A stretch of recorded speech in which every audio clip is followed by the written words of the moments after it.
You tap your phone at the checkout. That's it. You just spent money. And you didn't feel a thing. Maybe an hour later, your phone buzzes. A little notification. You spent $40. And you swipe it away like the 10 before it. You barely even look. It didn't used to be this easy. Spending money used to sting a little. Just a small pause. A tiny, wait, do I really need this? You'd feel it in your stomach for a second. And you can barely remember that feeling now. And that missing little sting is the whole reason money feels the way it does today. Fake. Like it isn't quite real. Like points in a game. So where did that feeling go? You probably already have a guess. Money feels fake because it's not really physical anymore. It's just numbers on a screen. No cash, no coins in your hand, so it doesn't really feel like much. And honestly, you're close, but that's not quite it. Because a number can feel very real when it hurts. Think of a bill you're scared to open. That's just a number on the screen too, and it feels plenty real. So it's not about screens instead of paper. Something else changed. Spending money used to come with a tiny sting.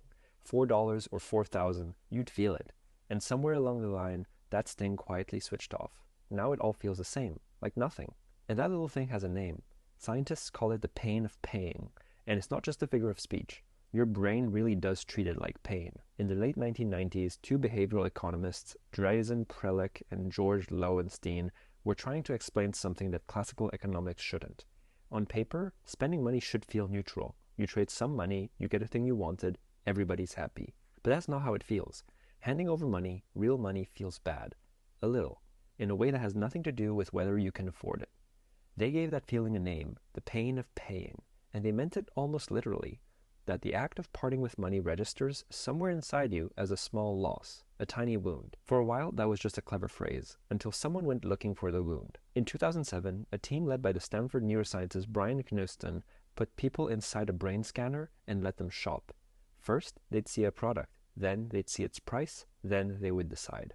And when the price was too high, when it felt like too much, a specific region of the brain lit up. Not a math region, not a money region, the insula.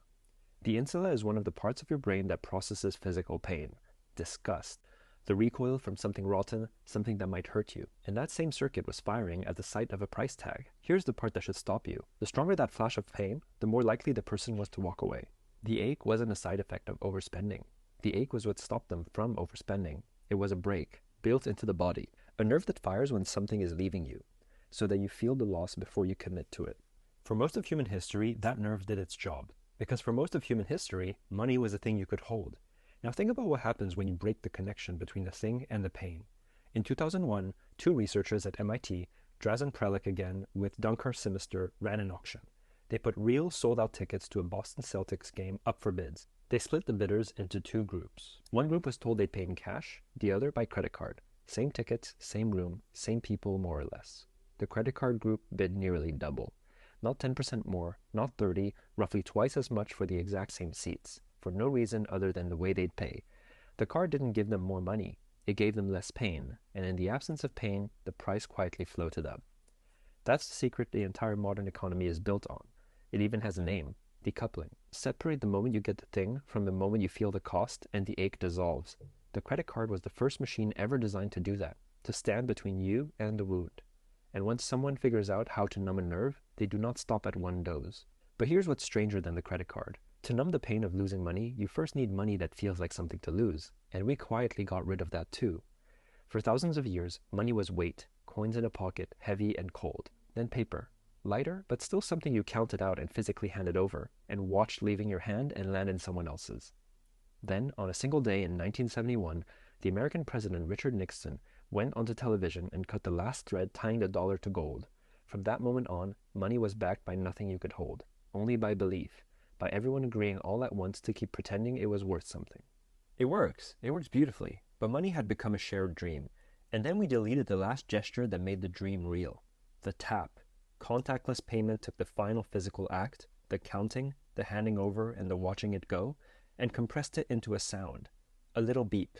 There is no moment of letting go anymore. Nothing leaves your hand, the weight is gone, the paper is gone, and now even the gesture is gone. All that's left is a number getting smaller somewhere you're not even looking. And then just when there was almost no pain left to remove, we found the last of it. You've seen the option. At the checkout, next to the price, a softer number. Pay in 4, buy now, pay later, split it into small painless prices spread out over weeks, so the full price never lands on you all at once. Companies like Klarna and Afterpay built billion-dollar businesses on a single insight. The one Prellick and Knudsen had already proven, that the number itself is the thing that hurts. So don't let the customer see the whole number. Show them a quarter of it. Let the rest arrive later in installments so small they never trigger the nerve. And notice what you're actually doing when you buy this way. You're not spending money you have. You're spending money you'll earn later. Hours of a life you haven't lived yet. You're reaching into next month and the month after and pulling the money backward to now. And because it arrives in pieces, you never feel the weight of any of it. The ache is gone completely. There's nothing left between you and the wanting. So here's the reframe, the thing we've been circling this whole time. Money doesn't feel fake because it is fake. Money always ran on belief. The coins, the gold, the paper, all of it was only ever worth what we agreed. That's not new. What's new is the pain, or rather, its absence. For all of human history, losing money hurt a little. A real signal from a real part of your brain telling you, this is leaving you, feel it, weigh it, and be sure. That ache was never a flaw. It was the sense that let you feel the size of a trade. It was how the mind kept the value of the thing honest. And one invention at a time, the card, the decoupling, the dream money, the tap, the 4 painless pieces, we didn't make money unreal, we made it painless. We reached in and quietly switched off the nerve. And it turns out that painless and unreal feel exactly the same from the inside. A thing you can lose without feeling it lost is a thing your brain can no longer tell is real. So the next time you tap and feel that little nothing, notice it. That nothing is not the money being fake. That nothing is the sound of the brain being cut. We're the first people who can lose without flinching. We can watch the number fall and feel nothing at all. It makes us calm, it makes us free, it makes us very, very easy. And somewhere under all of it, a nerve that kept us honest for 100,000 years sits quietly in the dark, still waiting to tell us that something has just left our hands. It's just that nothing ever seems to anymore.